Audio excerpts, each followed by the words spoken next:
Welcome, everyone. Good morning. Today is my program number 5, Ask the Cheese Doctor. Welcome to my program.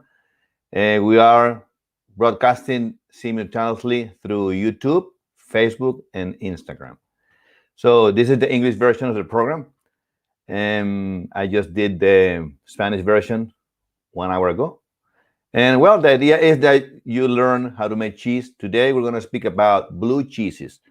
Um, if you know someone that is an English speaker, this program is dedicated to the people who speaks English, and there is no caption in this program because the idea is the people that speaks English go to my program and learn how to make cheese. Today we're going to speak about blue cheeses, and we're going to give you all the tips and dips of how to make blue cheese.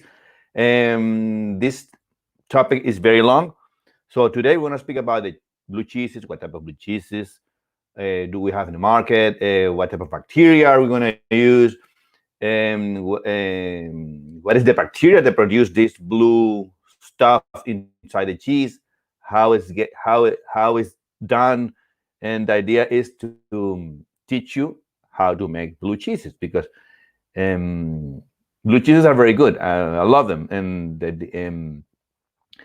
if you know how to make it, maybe you can start a cheeses of making cheese. So who knows, you never know. So today, I have questions here from the audience that it's been asking me through the week in my YouTube channel. If you haven't subscribed to my YouTube channel, you're more Doctor Quesero TV, which is the Cheese Doctor TV in Spanish. My name is Dietrich Truxas. I am from Venezuela, and my program is Ask the Cheese Doctor. Okay, so let's start with the topic. I'm going to share the screen, and we're going to speak about blue cheese. And okay, let's go have a look. I'm going to share my screen, and I have each week. I always have a topic to talk about. It's not only asking questions because the idea is that you guys learn and from me. And I study in the New Zealand Cheese School, and I have 2 international awards. One from one of my cheeses, 2 of them for 2 of my cheeses that we've developed, that we made and we call it queso de mano, and the other one is fresh cheese. So I have a silver medal, the New Zealand Champion of Cheese Award. I live in New Zealand, and I have a bronze medal in the World Cheese Award, which is globally. And well, I don't want to talk about me. I want to talk about blue cheese. So I'm gonna give you this. I'm gonna share the screen so you can learn. And let's go and have a look.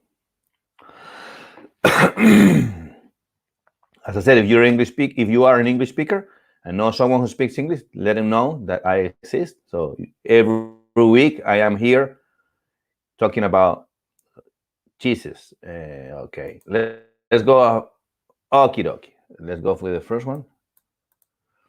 Okay, this is our program number 5, and we're gonna speak, as I said, as a blue cheese about blue cheeses. All right, blue cheeses are very yum. I love them. And to make blue cheeses, we use a type of mold called penicillium. Penicillium, we have several types.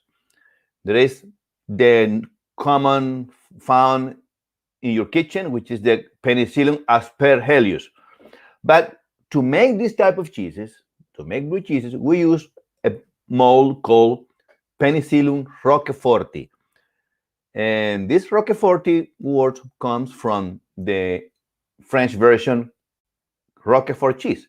So, and this is the view of more or less in the microscope of the cheese, of the mold, seen here at the microscope. Okay, let me put the presentation normally. Wait. Okay, here, now it's better. Now, this is the cheese, how it looks. This is the the mold how it looks under the microscope. And this is what it looks when you see it in the store on the stores. So we have many type of blue cheeses, but the main ones are these ones that we have here. The first three are the most common ones. I would say the first fourth, because the fourth one is also very common and is found around the planet, all around the world. So, of course, the first cheese and most famous one is the Roquefort cheese. I thought it was in Spanish. Well, I forgot to translate it because anyway, I will translate it. It's from French. Okay, this cheese is from France, and it's made with sheep milk. This Roquefort cheese, it has a very strong flavor, a very strong smell, and a piquant flavor. Okay, it also have a spicy flavor, and it's kind of crumbly. This type of cheese, I mean, Roquefort cheese is a very curious cheese, and there is a legend how to and a story how that a shepherd that was looking for a woman.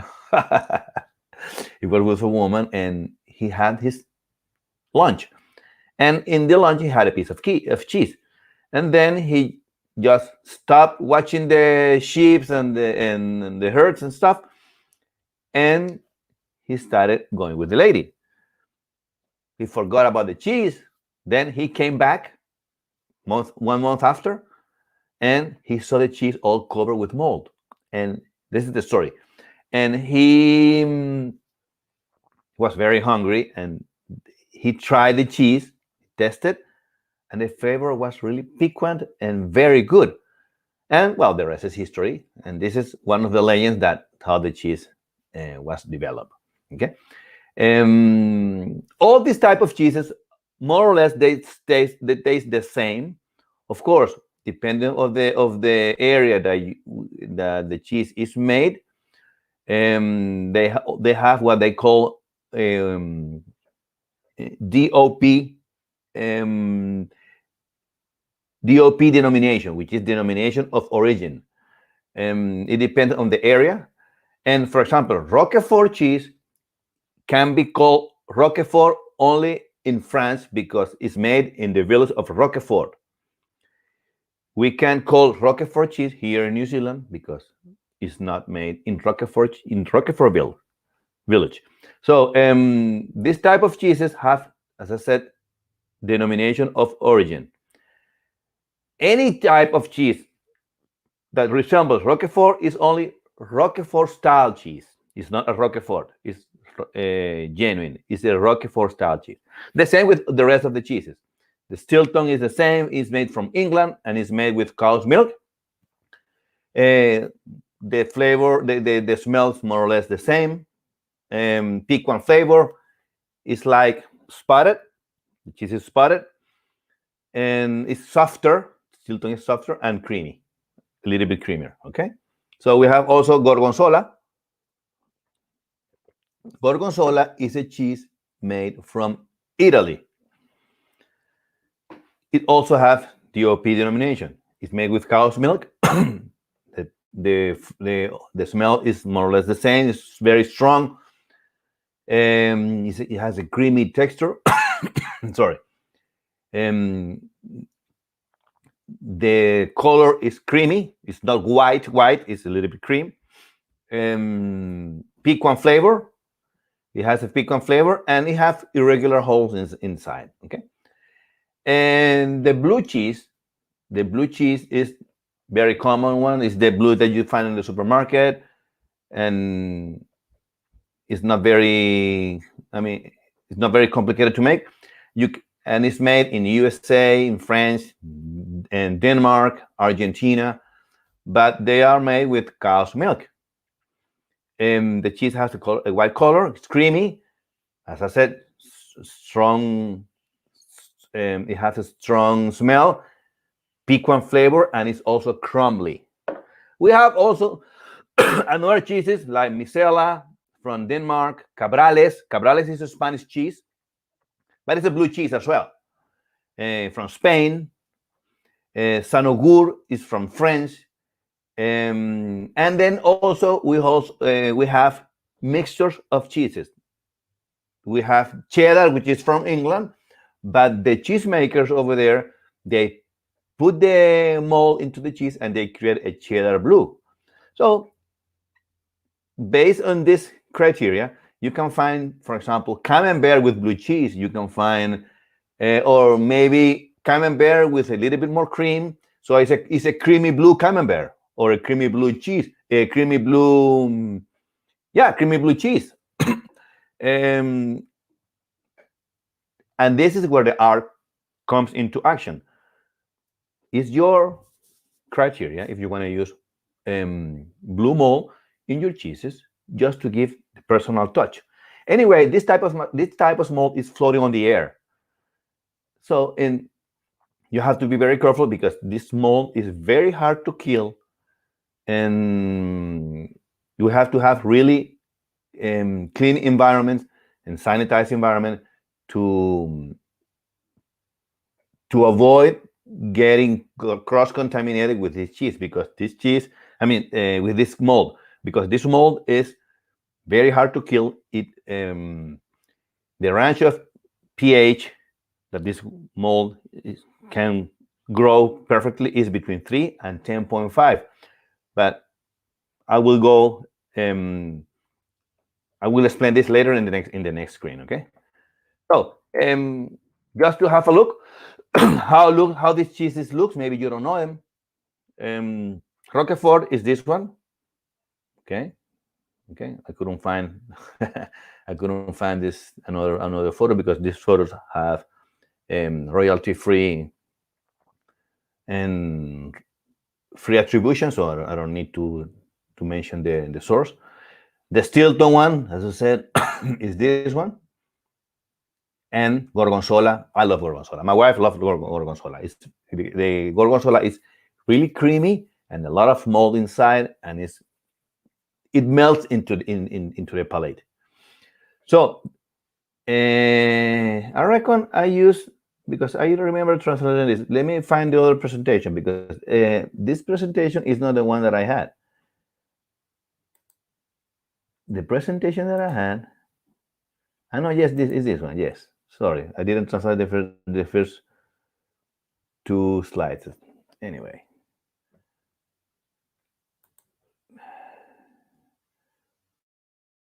from the corner one. Okay. So as I said, these are the three type of cheeses. How they look like, the most important ones. I just missed the blue cheese, but the blue ones are very a lot of varieties. Okay. Okay. The main characteristic of this cheese is that they have this type of mold that is Penicillium roqueforti, which is the mold that grows into the cheese. But this mold, to grow into the cheese, it needs oxygen. Okay, you can spray the cheese from the outside and it will grow on the outside, but on the inside, to allow the mold to grow, you have to find a way how to get the oxygen inside the cheese. I will explain this later. Okay, what is the technique that we use? But I just wanted to know that I just wanted to tell you that this type of mold is called Penicillium roqueforti. It grows at a very wide range, a pH range, which is from 3, which is very acid, to 10.5, which is very alkaline. This type of mold have a very high tolerance to salt. I would say more than 5%. So, for example, Roquefort is a very salty cheese, and it has a range of salt maybe 5%, 6%. And the mold he needs oxygen to grow. Okay. However, the mold can grow in a very low environment in a very low oxygen environment. So we have to create the ideal condition for the mold to grow. Another characteristic that this mold has is that it helps the mold produce two types of enzymes, which is protease, and lipase. I repeat, protease and lipase. These two names are enzymes. These enzymes are produced by the lactic cultures, but it's been also produced by the mold. Okay, this type of enzymes will change the protease. Is gonna change the texture of the cheese, and the lipase is gonna change the flavor of the cheese. So when you listen to the word proteolysis, the enzyme that acts in the proteolysis is the protease. And when you listen to the word lipolysis, the enzyme that works in this process, which is lipolysis, is the lipase. So this mold, penicillium, produce both enzymes, protease and lipase, and which improve the protease, improve or change texture, and the lipase give more flavor. And this is the main characteristic that the mold produce alcohols and give this smell, which is very strong, and give this piquant flavor. This is because of the lipase. And when the mold melt literally the cheese, is because of the protease enzyme, which acts into the cheese. Now, one of the main activities of the cheese of this mold, is to change the pH. The blue mold or the penicillium, as all the molds, they raise the pH. What they do is they use the lactic acid that is into the cheese. Let me start from the beginning. When we make cheese, we use lactic cultures, correct? So these lactic cultures use the sugar of the milk, which is the lactose, and they eat it. In simple terms, they eat the lactose, which is a sugar, and they produce, as a subproduct, they produce lactic acid. This lactic acid is used by the mold, and the mold eat it as well. And it changed the pH, it raised it, put it more alkaline. That's why when we make this type of cheeses, we have to drain the whey at the very pH at the pH acid. But in the range, it depends on the recipe.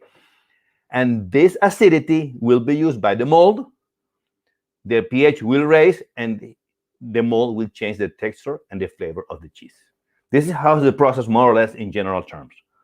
Okay. In general, these mold are added to the milk, but sometimes you can spray the cheese with the atomizer, and you can make a solution of the penicillin and water, and just spray the cheese on the outside, and the mold will grow on the outside as well. So you can do both techniques. Now, sometimes you can also harvest the cheese, harvest the mold. How do you harvest it? We use ley and I don't know the words in Barley flour, I reckon you call it like this, Barley flour. And with this mix, you can harvest the mold, the blue mold. But doing that, maybe you can have cross-contamination, and I would suggest I just tell you the way that you could do it. If you can find it, you can harvest it with Barley flour and ley. But the ideal scenario is to just buy the mold, just a small powder, put into the water, or put into the milk, and that's it. It's very easy to use. So, and it's pasteurized, and it's not cross-contaminated. So I would suggest to use this type of mold. Okay, this type of mold have, as I said, he have a very strong effect on maturing the cheese. It produce this pungent odor or smell. Okay, this is because when the cheese is aging, is the natural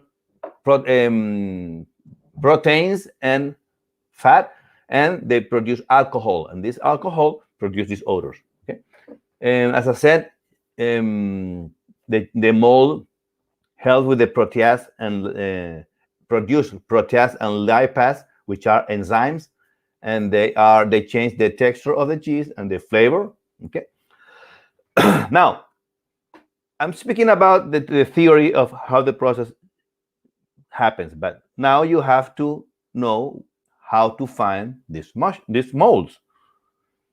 This is wrong. It's not mold. It's not mushroom. It's molds.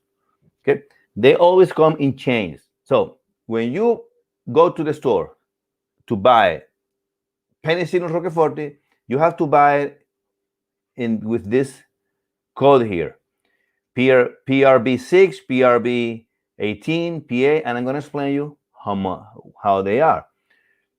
All of them are sold, but this is a big distributor, Danisco. I reckon it's from France. This company sells this blue mold, and the PRB6 comes in liquid, and it produces a bright green color into the cheese. Okay, and the proteolytic and lipolytic activity is very fast.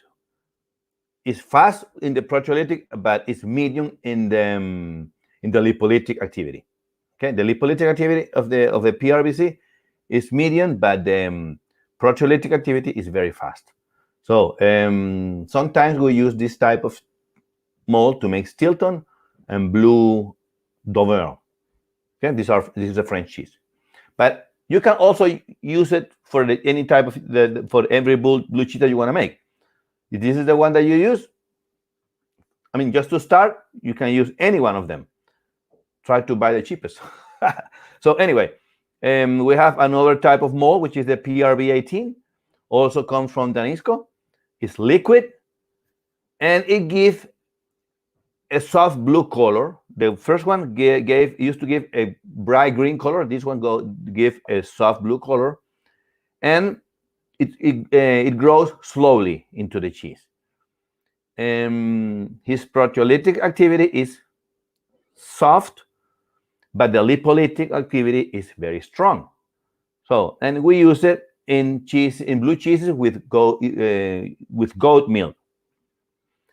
Anyway, this type of recommendation, where to use it and how to use it, is given by the supplier. So don't worry about it. Once you buy it, if you go to internet, or maybe you can buy it online. I don't have it in my store, cheesedoctor.com, because I normally don't make blue cheeses. I'm gonna start making, but just for the channel, and they give you all the premises, how to use them, what amount to use per liter of milk. They tell you everything, so don't worry about it. Okay. There's another type of mold, which is the PA, also from Danisco, and it produces a dark green color and grow very fast. And his proteolytic activity is very soft, and the lipolytic activity is soft as well. And the last one is PB. There are more, but I just pick up this 5. I reckon 5. No, this 4. And there are more. You will find it on the internet anyway. The last one is the PV, which is also from Danisco. Let me hide this. And it produces a blue-green color. Also grows fast, but it has a medium proteolytic activity and a very fast lipolytic activity. So it's your decision how you're going to use it. If you want a cheese to change flavor fast, you can use the last one. Okay? But if you want a cheese that doesn't change that doesn't change texture a lot, but improve in flavor, maybe you can use the PRB18, which have soft proteolytic activity, but a very strongly polytic one. So it doesn't have to be by used in goat milk. You can use it in any milk that you want. So, but it's your decision how to combine them, and this is your secret. And this is where the art is about. Making cheese is a little bit of science, but it's also art. And this, how you combine this type of mold will give you personal touch to the cheese that you make. So now you have all this type of mold. When you go to their website, go to Danisco, try to Google it, and you will find this type of code into the penicillin if you want to buy them. Okay. Sometimes Danisco doesn't sell directly to customers. They have distributors around the planet. In Australia, there is one. But anyway, they will tell you. So don't worry about it. Okay. For the next program, we're going to speak about. I just explained part 1, but next week I'm going to explain the whole process of how to make blue cheese. Otherwise, I would have been here talking about an hour, but the idea is to speak half an hour in any type of topic. In this case, I spoke about blue cheeses and asking questions. So in this case, for next week, we're going to speak about all the process. I'm going to tell you what is the pH way of, how to use it, how to combine it, where to put it, where to put the mold, how to cut. Anyway, we're going to have a lot of fun next week because you're going to learn how to make blue cheeses. So, and now let's go to the questions and Q&A, questions and answers, and we'll see how is them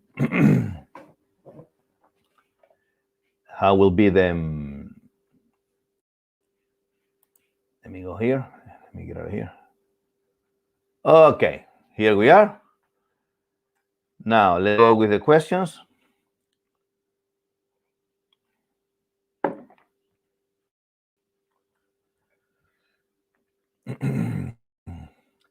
Let's go with the questions. Let me see here if we have here in the room. No. Let me go here with the questions. Okay. Okay. Can you please advise why I get small grains clots? Sorry. Can you please advise why I get small grains or clots when I'm making mozzarella? Well, let me tell you. When you are making mozzarella, you have to find a banner, okay, of acidity. This acidity should be between pH 5.1 and 5.3. If you are out of this window, your curd won't stretch, and therefore, when you are stretching it, it will break, and it will produce these small clots and grains into the curd. This is one reason. The other reason might be because your temperature is too cold or too cool. So I would suggest increase the heat a little bit, not too much, because if you increase the heat too much, you will lose the curd, because the free fat will go, and then you will lose the process. So try to heat up, to increase a little bit the temperature, and be in the window of the pH 5.1 and 5.3, and I reckon you're going to have a very straight. Also, you have to use the right type of milk. You have to use non-homogenized milk. If you use homogenized milk, your stretch is not gonna your curd is not going to stretch. So you have to consider this type of parameters. Okay. I hope I have answered your question. Let's go with the second one. Lindsay, let me see. I am frustrated as I have tried to make mozzarella for the third time without success. Please advise. What do? I'm desperate. As I said, the key to make pasta filata cheese, which is mozzarella, is to control the acidity.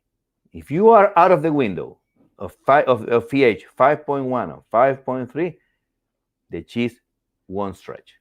If you are above 5.3, you have too much calcium into the curd, so the cheese won't melt. The calcium is the glue that joins everything, but you have to have a certain amount of calcium to allow the cheese to stretch. If you have the other scenario, the other case scenario, too low calcium, the cheese, the casein molecules won't join together, and therefore the cheese won't melt either. So you have to have the right amount of calcium and the right amount of acidity, and you have to use non-homogenized milk. If you comply with these three parameters, you're gonna have a beautiful curd. Okay. Okay, Safdar.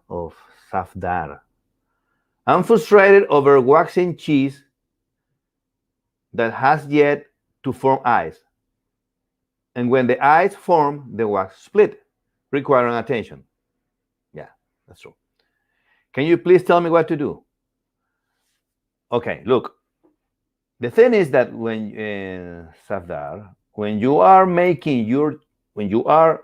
ripening your cheese, you are aging it, the cheese inside is producing holes. It's producing gas. So the cheese, for a reason, I don't know which reason, is developing gas inside. Might be because you are using Propionibacterium, Propione shermani, or maybe because you have cross-contamination. You are also with Clostridium, for example. Clostridium is a very common bacteria that produce blowing into the cheese. So, but if you're waxing the cheese, of course the wax will split up because the cheese is gaining air inside.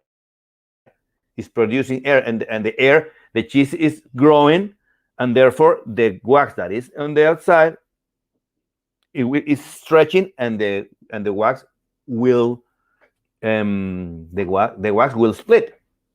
You can't avoid that. So, but if you are making cheese with holes, I would suggest make the cheese, wax the cheese after it's been blown, after all the gas is being released. After that, you can wax the cheese. If you're making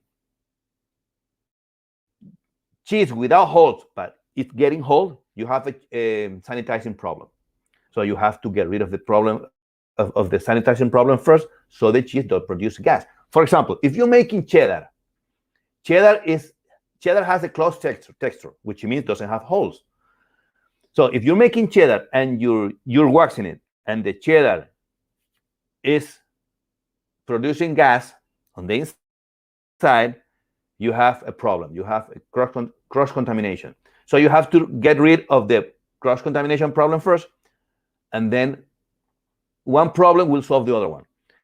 If you avoid the cheese to produce gas, the wax won't stretch and won't split from the cheese, from the rind.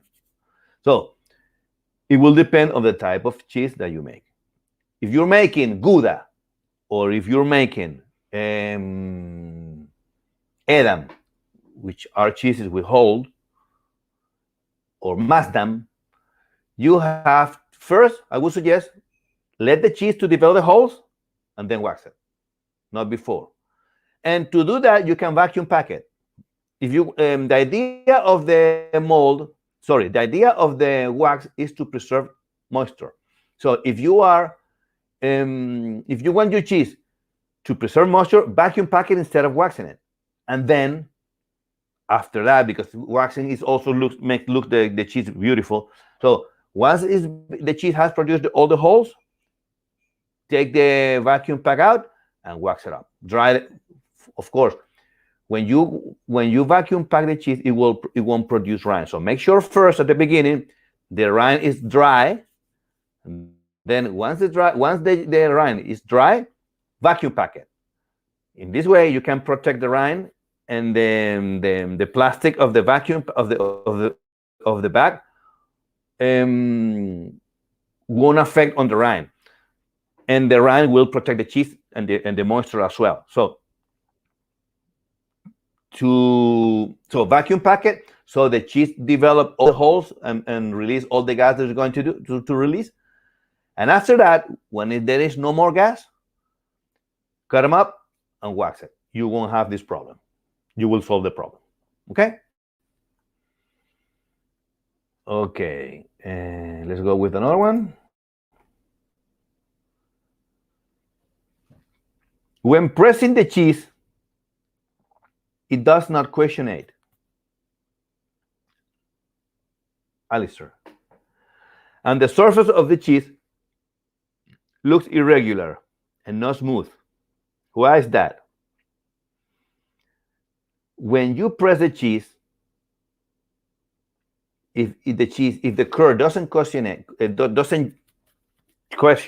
doesn't join and make a smooth surface, is because the curd is too acid. And I'm going to tell you why. The casein, as I said before, has calcium into the cheese. So the curd has calcium. The curd has casein, has calcium, has fat, and also has minerals. And depending on the type of cheese that you make, all these elements and also have lactose should be in balance at a certain level, each of them. So when as I said, the calcium is the glue that coagulate all the casein, all the protein molecules. Casein is a type of protein. So the calcium, the insoluble calcium, is the glue that joins all the proteins molecules. If you don't have calcium, you don't have the glue. If you don't have the glue, the cheese will not coagulate, the curd will not join together, therefore your cheese will be crumbly, like feta. This point, when the cheese or when the curd loses all the calcium, is called the isoelectric point of the casein. So when you see a cheese that is crumbly, and when you press it, it doesn't come together in one block of cheese, is because it has no calcium, and therefore the acidity of the cheese is very low. So you have how to avoid it: raise the pH a little bit, make it, maybe it will depend on the type of cheese that you make it at pH between 5.1 and 5.3. You can have a decent curd, and it will coagulate perfectly. Okay, but this pH will depend on the type of cheese that you make. For example, if you're making feta, which is a Greek cheese, or a cheese from Greece, this cheese has a pH of 4.6, which means that it doesn't have calcium. So you have to you press it, but feta is very crumbly. So, but if you're making queso fresco, for example, queso fresco has a pH as 5.3 the next day, more or less 5.7, depending of the pH I weigh off. I like to weigh off my fresh cheeses at pH 6.1, because the next day I have 5.8, 5.7, which is safe for a product. And of course, the cheese is you have a close texture, and it's very stingy. But this decision is yours. If you have in your cheese that it doesn't question it, it's because it's too acid and there's no calcium. So raise the pH. This is the solution for your problem. Okay. Let me go with another one. Here we are.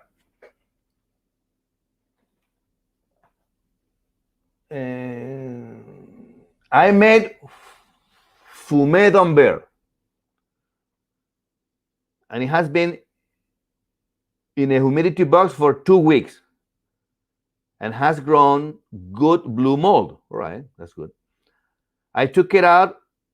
This blue mold is penicillium. Okay. I took it out and wiped it down with saline solution. And notice that is slightly squidgy. When you say squidgy, that is slippery. And wondering it is supposed to be like that.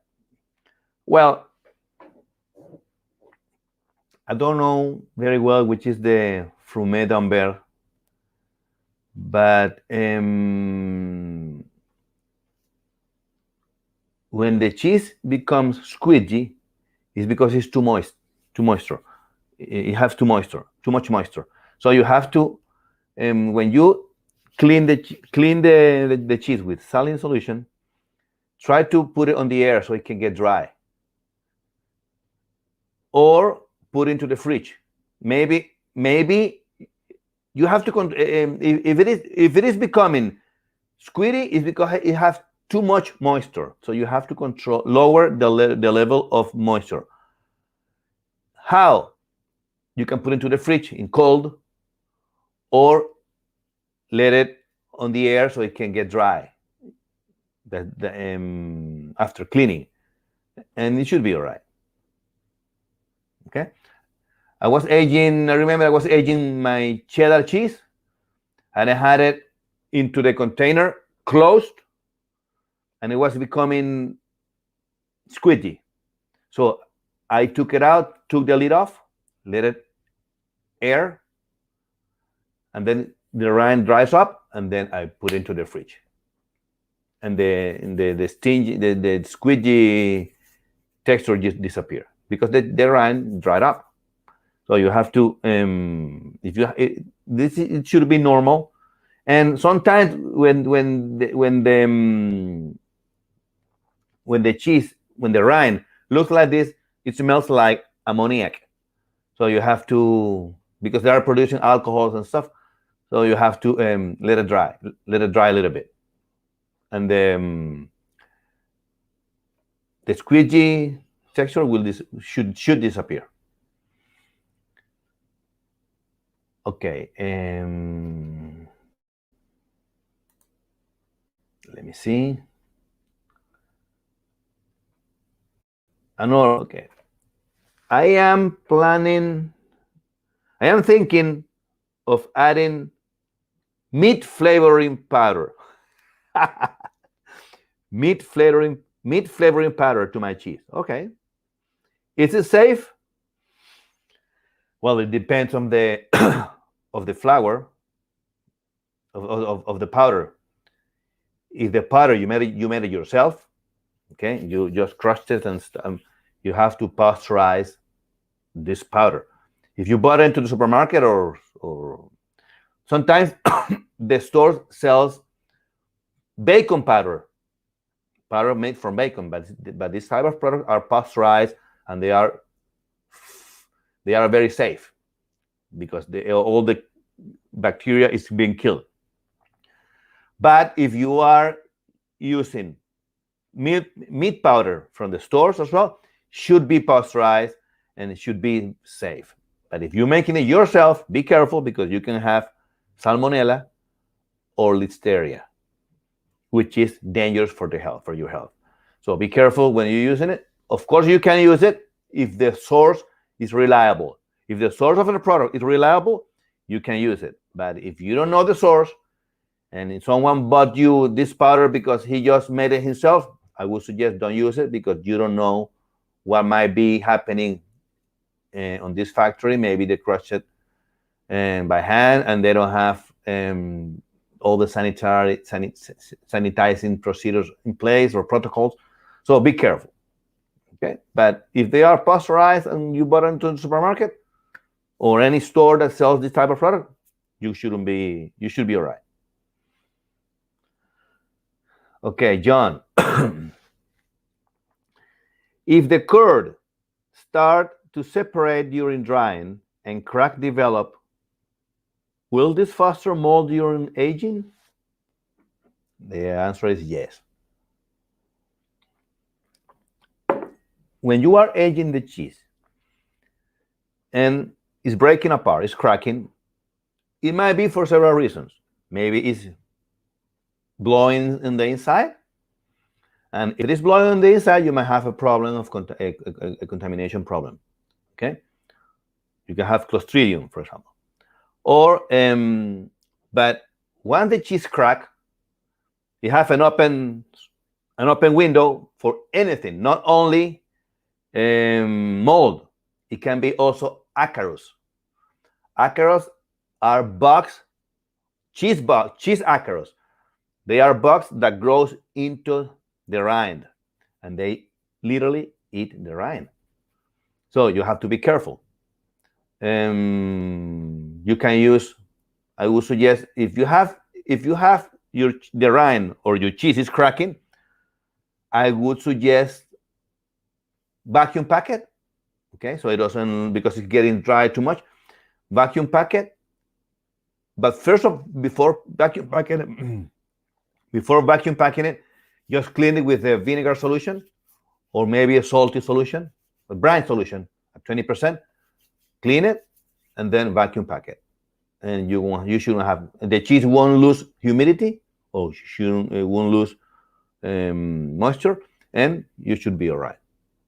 And next time, check the pH as well, because if it's cracking, I don't know what is the reason. Should be maybe the curd is too acid, and the cheese is getting crumbly. I mean, you have to control variables. That's why I always suggest when we make cheese, always measure the pH at way off so we know what's happening to the cheese. If I weigh off at pH 4.6 and the cheese is cracking, can be maybe two causes, two reasons. And the first one, cross contamination. I have early blowing over there, so I have something that is blowing my cheese. The second one, if I have good sanitary condition, I have the cheese is also not putting together in one block. Maybe my level of calcium is low, so we have to measure all these variables when we are making the cheese and discarding each variable separately so we can know what is happening and get to a conclusion. Okay.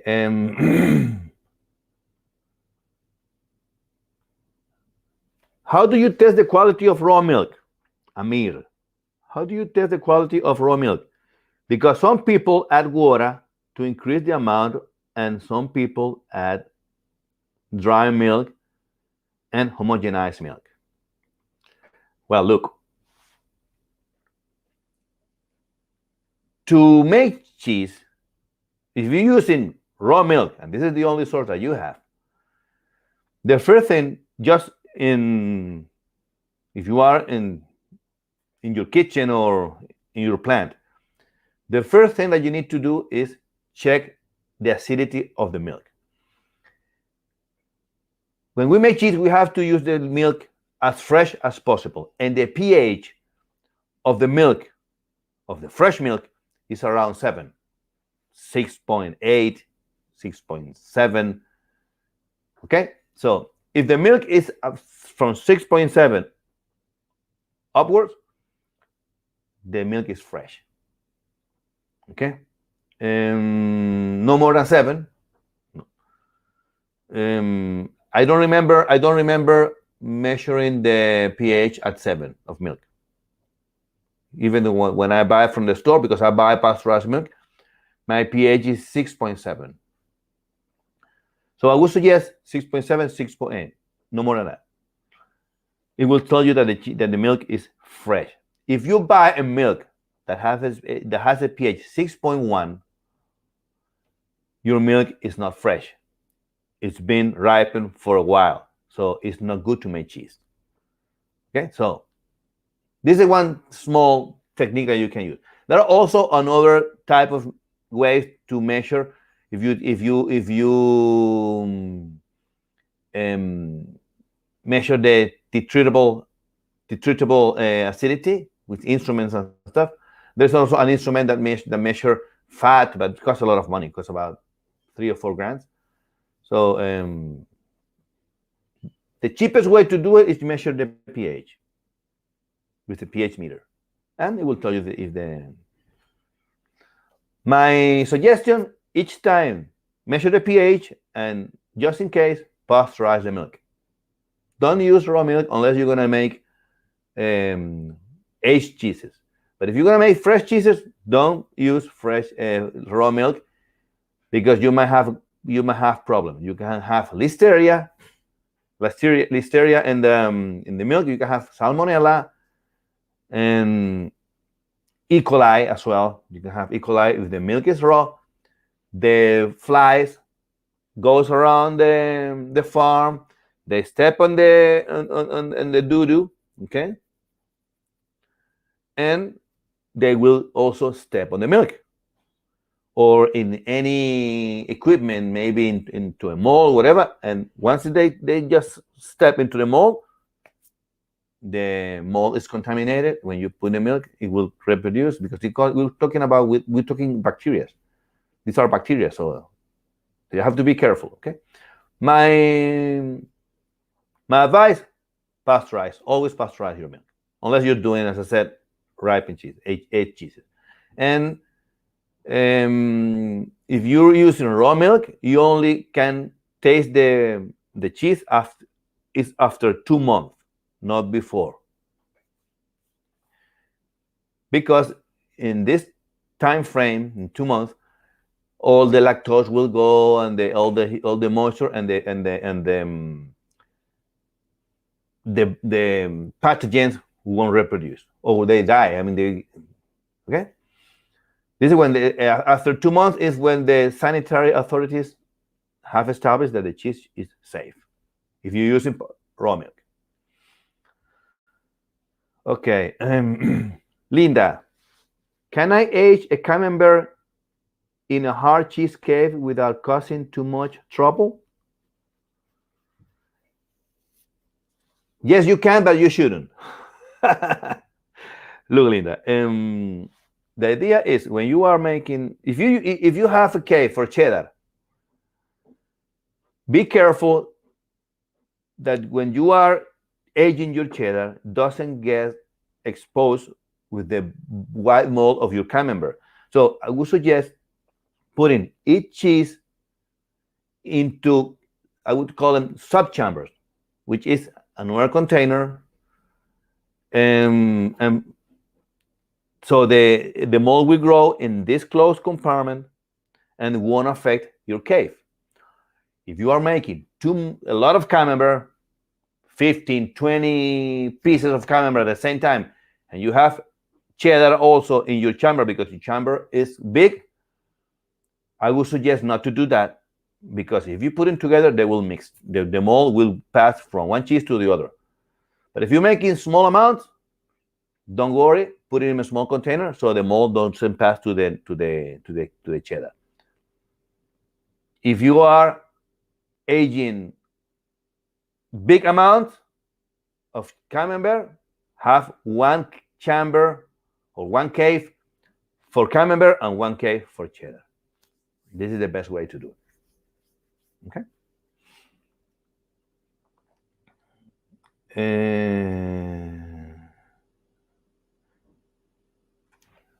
And last question that I have here. I've been making different cheeses, mostly hard cheeses, for about a year and a half. I've made Brie, Gouda, Havarti, cheddar, whatever. A common trait among my makes is that they all taste somewhat how they supposed to. All right. Okay. I've been making different cheeses, mostly hard cheeses, for about a year and a half. I made Brie, Gouda, Havarti, farmhouse cheddar. A common thread among my makes is that they all taste somewhat how they supposed to. Okay. Except they are a bit bitter. Is there something I can do differently to ditch the bitter taste? The bitter taste. Yes, you can. Look, you can do two things. First one, you can, I mean, when you are renneting your cheeses, when the rennet that you're using, maybe you are using too much rennet. If you use excessive amount of rennet, your cheese is going to be bitter. Okay? So I would suggest lower the amount of rennet. But also in the proteolysis process of the cheese, bitter flavors get developed that will disappear along the maturation process, the maturing process. So you have maybe let them ripen for longer, so the bitterness will disappear eventually. But if this is not your case, try to reduce the amount of rennet so the cheese will don't have this bitterness. But also what you can do is, I'm going to tell you this secret. If your cheese is getting bitter, try to mask this bitterness with salt. So what you do is increase the level of salt so the off flavor is covered. I mean, the bitter flavor is covered by the salt. So increase the amount of salt. Your cheese will be saltier, but not the consumer won't feel the bitterness because you're masking the flavor. So saltiness will overcome bitterness, and saltiness will predominate over the cheese. So bitterness won't be felt. This is one secret that all the cheesemakers use, and they use it in competitions to make, and to mask this bitterness. Okay, so one secret that I told you. Okay, I reckon that's all, folks. Let me see how are we time. 43 minutes, 58 minutes. We're about to go. As I said, if you know someone that speaks English, let me see if we have more questions here. Rafael Cardenas. Hello, Rafael from Colombia. Hi, Rafael. How are you? Nice meeting you. Okay. If you want to come to my Spanish program, it's at 9 o'clock. You can every Saturday. I have the same program in Spanish every Saturday. Today is Saturday in New Zealand. It's Friday on the rest of the world. So if you are, if you speak Spanish, you can go to my Spanish program, or if you want to practice your English, you can come here. You're more than welcome. Don't worry about it. But the thing is that this program here is only in English because it's for English speakers. If you have other questions, just remember I'll be here every week, every Saturday, and I will be speaking about cheese. Remember, next will be Joaquin. Joaquin, I'm going to introduce to my grandson. Come in. Come in. Okay, no problem. Okay. Okay. This is my grandson, Joaquin. Here it is. Okay, he's my grandson, Joaquin. And we're finishing the program. Remember, as I said, see you next week. And as I always said, eat cheese because, Joaquin, do you want to say something? No, okay. Okay, see you next week. And as I always said, eat cheese because life without cheese is like a love without a kiss.